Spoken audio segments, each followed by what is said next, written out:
Hi guys, it's me and welcome back to my channel, and if you're new here then welcome.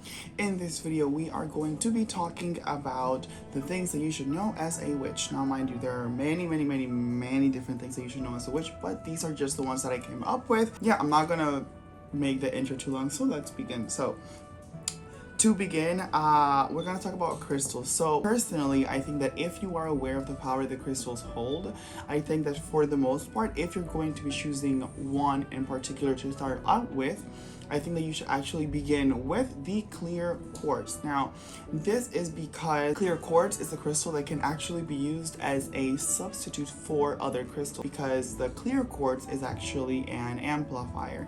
And being an amplifier basically means that it strengthens the energy of the intention that you are currently, working with, right?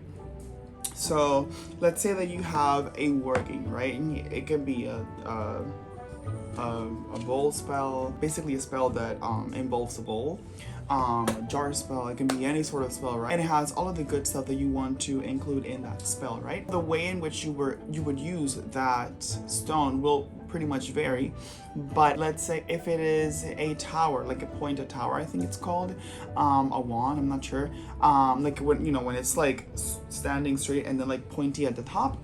You can place it in the middle of the working if it is a bowl working. If it is a jar working, you can do the same, or you can actually opt to, instead of putting it in the middle inside of the thing, you can also put it outside pointing at the working, and so on and so forth.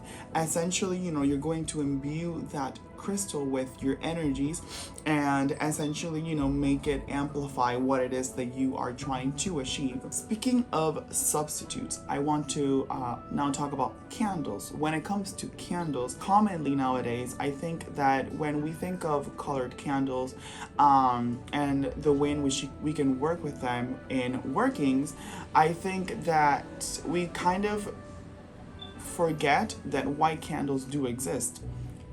With that being said, white candles are also a really good substitute whenever it is that you do not have a colored candle. Sizes don't really matter. Well, they kind of do, but they also don't.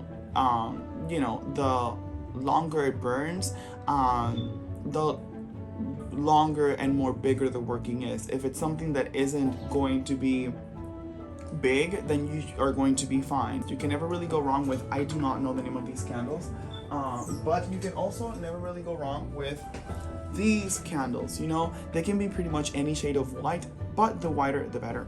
Now, why are white candles a good substitute or a substitute for any other colored candle? So I personally understand it in one way, and then as I was thinking of maybe other reasons as to why, I came up with another. So the first one is that when it comes to light, the white light, the white light basically is composed of all other colors. So if you have different colors and they all come together, literally what will result is white light, or that's the way that I understand it. Now, the other reason that came to me is because when I think of white candles, I also think of white paper. And when it comes to white paper, you have that blank slate. You can, write, draw, whatever it is that you want. And so that blank slate that allows you to do whatever you want with that paper is pretty much also what I think of when I, am thinking of white candles. There's probably way more reasons as to why white candles and the clear quartz are good substitutes, but these are the ones that I could come up with. Now, the other thing that I think a witch should know when it comes to, with their practice, whether it is Wicca, whether it is witchcraft, whether it is, just in general paganism, I definitely think that we should understand and make peace with the fact that literally learning and practicing takes a lot of time. It can sometimes be overwhelming based on the amount of information that is provided nowadays, right? Don't get discouraged. Learn. A lot of people tend to ask, what should I learn first? if I am, beginning this path as a witch. A lot of people, there's a lot of things that they say that's important for you to know, and I don't disagree. My thing is, I don't think that by you providing a video that says, oh, the history of witchcraft, color magic, da da da da, I think that is very overwhelming. Here's my take. Literally start by studying something that you like. Follow your interests, literally. If you are interested in astrology, get into that. Maybe on the side, you can start learning other things, but your main thing is astrology. Now, knowing astrology doesn't necessarily make you a witch, but it's going to get you to read, The likelihood of you reading something is going to heighten based on your interest on that one particular topic. If you're interested in witchcraft, like the actual, getting down to business, doing spells, magic, I personally think that the best thing that you should begin with should be protection. Now, that is such a vague term, and I hate when people say, oh, you should always start with protection. Okay, but what does that mean? Protection from what? What is protection? Begin by, obviously looking up the definitions. Begin by the different ways in which you can protect yourself, whether it is with a candle, whether it is by visualization, whether it is by, saying an incantation, a prayer, protection is a very general term, so candle safety, that kind of stuff. And candle safety is something that you want to touch really badly when it is you're working with candles, because it is fire. Fire is obviously very creative, but it can also be very destructive. Bestie, that shit tumbles down, your house is gonna burn to the crisp. So you just want to learn protection in general. Now, there's gonna be probably many tips, many videos, many blogs, whatever, that talk about protection. Read them. Don't get overwhelmed. Bookmark them. Read maybe one blog, one video, whatever maybe that feels comfortable to you per day, every few hours. Again, whatever is most comfortable to you. Another thing is that when it comes to learning, you're gonna get things wrong sometimes. That's okay. We're human. When it comes to practicing, oh, child, let me tell you, you're gonna make mistakes. And that's okay. And in fact, I encourage you to make mistakes. I encourage you to do things that are extremely cringy, because for the most part, think about it. In my practice, I dance in the full moon, naked. The first time I was doing it, that was hella cringy. It was secondhand embarrassment from me, to me. Can you imagine? And there's a lot that goes into, doing things kai-clad, which is basically ritual nudity. But essentially, I'm not gonna get into it. My point is that everything is a process. It is a journey. You're not gonna know everything within a week, within a year. Literally, witchcraft, and this is something that you should know, and literally I don't even know what word to use, just literally know and feel it in your core that when it comes to witchcraft, it is a lifelong journey. You're never gonna stop learning. Literally. May sound intimidating, trust me, it is not. Literally just follow your interests, and by within a year, you're definitely gonna know so freaking much compared to when you just started. With that being said, very, very quickly, I want you to know that your Book of Shadows can look like anything. I have a video, I do not know the name, but I'm gonna list it in the little bubble icon on the top right, I think it is. And yes, my point is, it can look like anything. So mine is literally a binder. Yours can literally be pen and paper, and that's okay. Hell, yours can literally be online. If you're in the broom closet, trust me when I tell you, Google Drive, Notion, I don't know, a pen drive that you may hide whenever. Those are really good alternatives. If, like I said, if you're in the broom closet and you work, in secrecy, yada, yada, yada. In my case, I don't really need to. I prefer the binder, because I get to print my stuff and then, just basically decorate it. And if I make let's say if there's an error here, I can use liquid paper and just write over it. And if I make too many mistakes or whatever, I can just reprint the page. If something were to happen to this would not be lost, because I already have it saved in my pen drive or my Google Drive or my wherever it is that I, store it. So when it comes to these, I highly recommend to keep it stored online, because you want to have a backup. Back in the day, witches obviously didn't have it, so if they lost it, that was it. But now we're in the modern age, so we don't need to lose our stuff, right? Okay, so moving on. Personally, I believe that words have power, especially when there is an intention attached to what it is that you're saying. Blessings, incantations, chants, prayers. Did I mention prayers? All of that, it's going to literally strengthen what it is that you're doing. You do not have to include words in your practices. I do know of witches that actually do not use words in their practices, but rather when it comes to enchanting, they don't say anything, but rather just like use visualization in their, in their enchantment. And that's okay, that's still valid. I just think that when it is that you tell the ingredients, the tools, or whatever you're using, what to do, you are essentially giving them a more direct, pardon the redundancy, a more direct direction compared to just using them, or working with them, should I say, and then giving them the energy and then leaving it at that, I think the energy is going to be a little bit more all over the place compared to if you were to literally speak.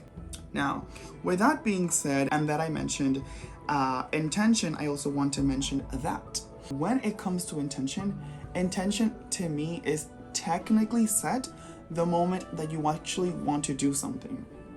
So, if you want to do a working with, I don't know, about self-love, protection, whatever it may be, you already know what you want. You want to be protected. You want self-love, yada, yada, yada, right? I don't think that you need to technically or necessarily, I guess, set it. I don't think that you should set it. I think that what you should do is just strengthen the intention that you already have, because you already know what you want to do, right? Maybe you should, analyze it a little bit more to be more specific. What do you want to do? What sort of protection do you want? Self-love, it's pretty, I guess, explanatory, but when it comes to love, what kind of love do you want? What relationship are you wanting to attract, etc.? Maybe you want to go into a little detail to like clarify it. Maybe that's what people say when they mean setting intention. But for the most part, I think that the intention is already set because you already know what you want. It's more so about strengthening it. For the most part, it has to do with focusing on it and using items, tools, ingredients, materials that pretty much correspond to your intention. So for example, let's say that you want to do a sort of working on protection for yourself. That's why a lot of people, they use, little jars, they want to protect themselves. And so they add little things or big things, right? Depending on the size of the jar, of course. But in this case, it's a little jar. So little things in the jar that to them correspond to that intention, protection, right? And then they basically carry it so that it protects them, right? Now, when it comes to love, right? And you want to do a working for loving yourself, working on that self-love. You want to basically use things that correspond to, sweetness, to softness, to openness, to essentially love, relationships. So relationships and love, incredible. Things that come to mind, let's say, obviously rose, especially if it's white.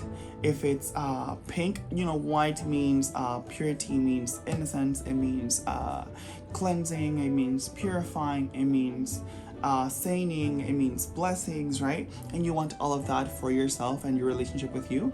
Now, pink has to do with love. It has to do with relationships, and you want to, have a good relationship with you.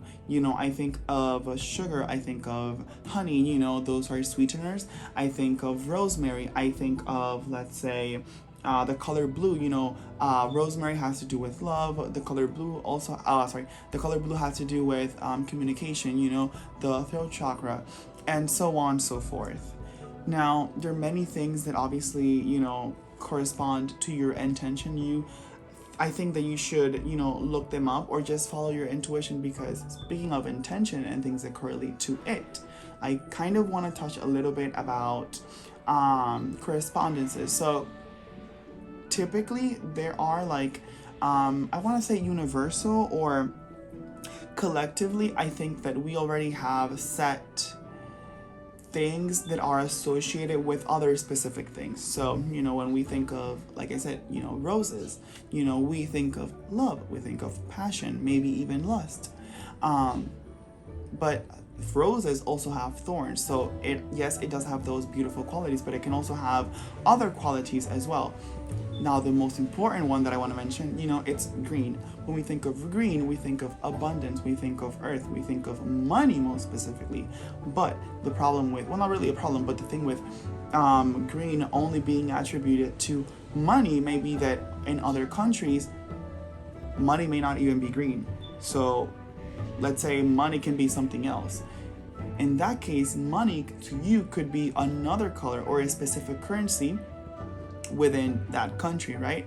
I believe that in the Dominican Republic, there is a bill, I think it's the $100, no, it's not dollar, the 100 pesos thingamabobber. I think it's like a reddish orange thingamabobber. My point is, I don't want to attract that little money. Maybe I want to attract something more. So I would use the color that would be associated with that particular bill, if that makes sense, whatever that color may be. Now, another example is that maybe, let's go back to roses. Collectively, the rose, like I said, love, passion, maybe lust, all of that good stuff. But maybe I had a traumatic experience where the person who hurt me or whatever had something of a rose. It could have been a shirt that had a rose. It could have been rose earrings. It could be whatever with the rose. Me going through that traumatic experience may completely change the way that I view roses. So even though collectively the rose is associated with all of the good qualities, to me it may be associated with, I don't know, God forbid, I've seen no man, God is protect. It can be associated with murder or, you know what I mean? So I think I'm pretty much making a point. So when it comes to correspondences and intention, it doesn't necessarily have to be what it is that you are reading. You can work with that if you want to, experiment. But if you have another meaning, another association towards another object or tool, you can definitely work with the one that you have and not with the one that you are reading. I hope that made sense, and I think it did. If it didn't, let me know in the comment section below, and I am going to explain it way better, or at least to the best of my abilities. Now, with all of that being said, let's talk about sound and cleansing, purifying, and all of that good jazz. So sound is something that people tend to use when it comes to clearing their space, cleansing, purifying, and all that good stuff, right? But in my case, I don't just use it for that. Oh, it can also be used for, raising energy in your working. If you casted a circle or you didn't, whatever, and you want to strengthen the thing that you're doing, you can also do sound. Even better, it is if it is rhythmatic, if it has a rhythm. But yeah, so essentially, this one thing that you should know is that personally, when it comes to sound, I've noticed that when it is that I want to do that cleansing of my space, actually that purifying of my space, I use my bell, right? I used to use clapping.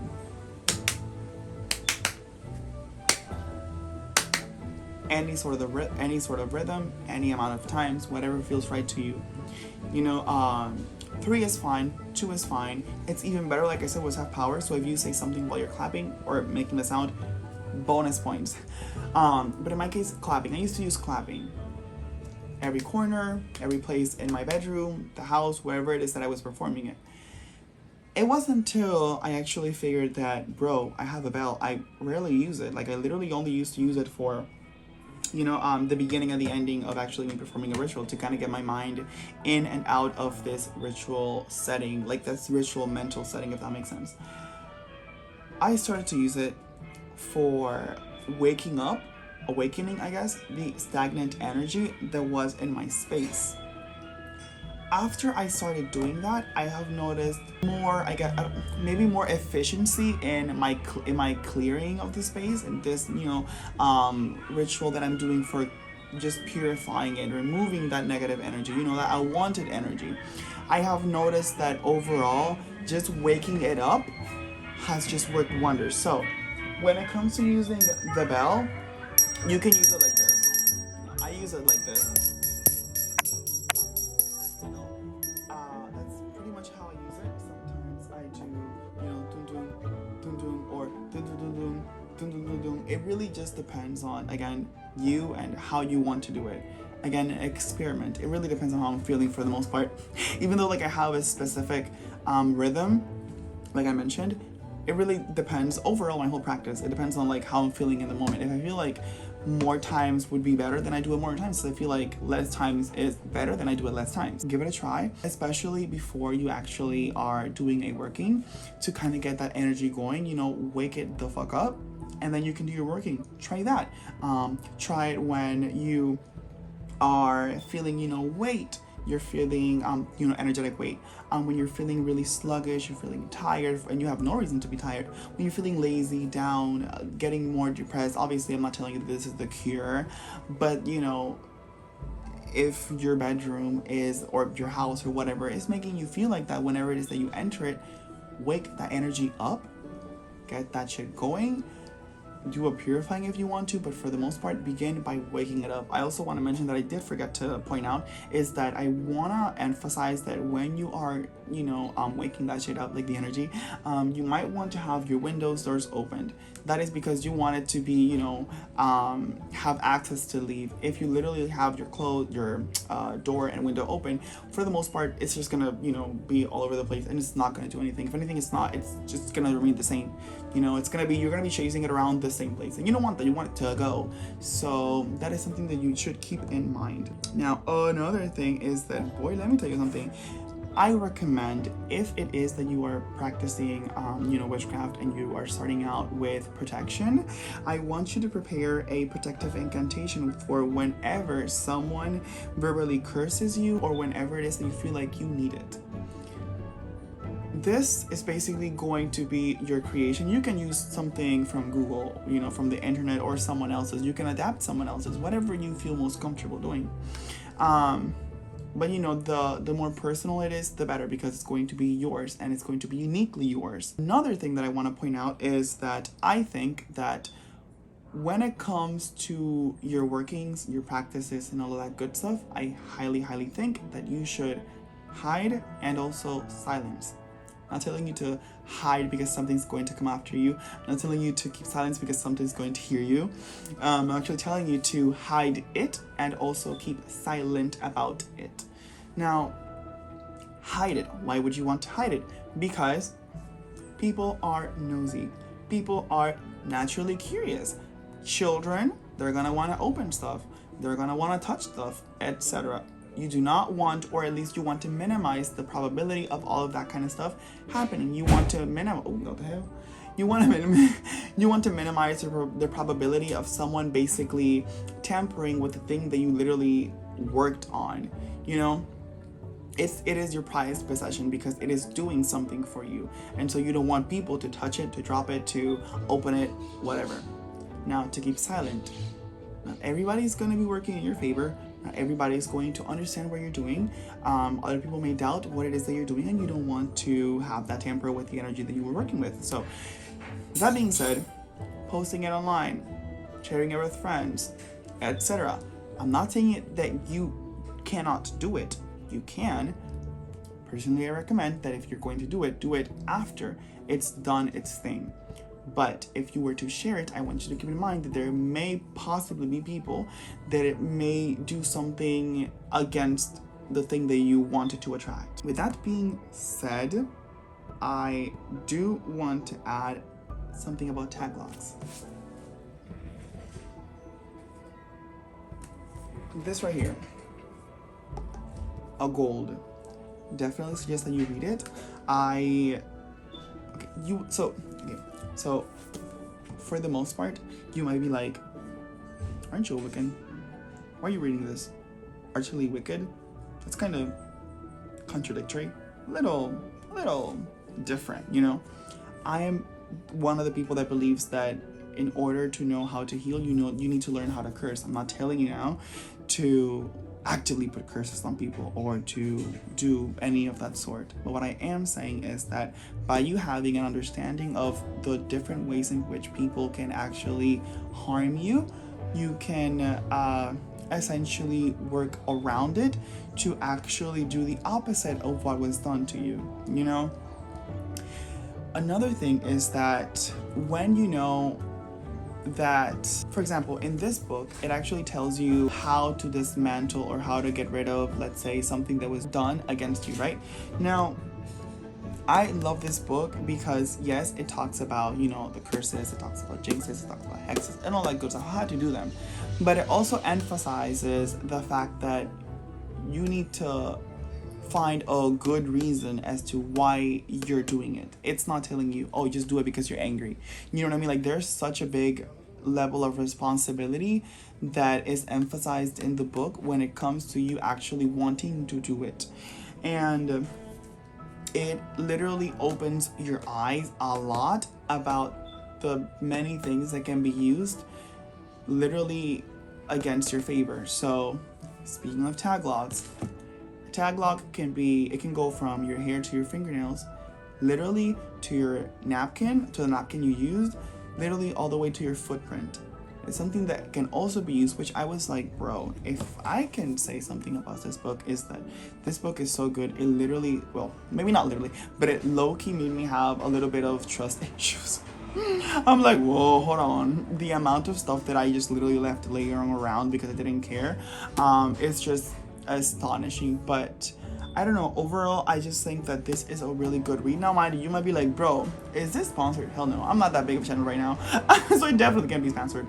And this isn't necessarily like a book review, but I definitely think that this book deserves its own review because, dude, literally when it comes to protection, this is the kind of stuff that I mean. It's about learning different ways on how to protect yourself. There are certain things that you literally cannot avoid, obviously, like the footprints. But when it comes to napkins, maybe you want to save them. Maybe you want to then throw it away in your house, burn them, whatever it may be. Now, personally, I don't have a victim mentality. I don't think that people are out to get me. You know, do I have my moments where I feel, you know, insecure, unsafe, whatever? Yes, but we're witches. We do stuff to feel protected and all that good stuff all the time. So, but overall, I'm just gonna end it there because I can keep going, you know. But overall, like I said, tag logs. Learn about tag logs. Essentially, a tag log can be anything that is yours or anything that you have come into contact with. Now, again, I'm not telling you this to make you be, you know, paranoid or whatever. It's just stuff that I think that you should know because it is important to know as a witch to learn how to protect yourself from people that could potentially harm you. Don't be paranoid. Don't be scared. For the most part, again, love the book. When it comes to curses, it literally goes into explaining that curses, for the most part, could be something that you could be casting upon yourself without you even realizing it. But again, I'll probably make its own a review video about the book because it's that good. But yeah, I think that should be everything. I definitely want to hear what you guys think that every witch should know in the comment section below. And I'm hoping to turn this into a series and then maybe expand more on, you know, this list later on. I do have other ideas, but you know, they're still in like the development phase. But yeah, I definitely want to hear what you guys have to say. What do you agree with? What don't you agree with? What would you like to develop even more in the comment section and all that good stuff. So if you liked the video, be sure to leave a like, comment, share, and subscribe. And I shall see you guys later.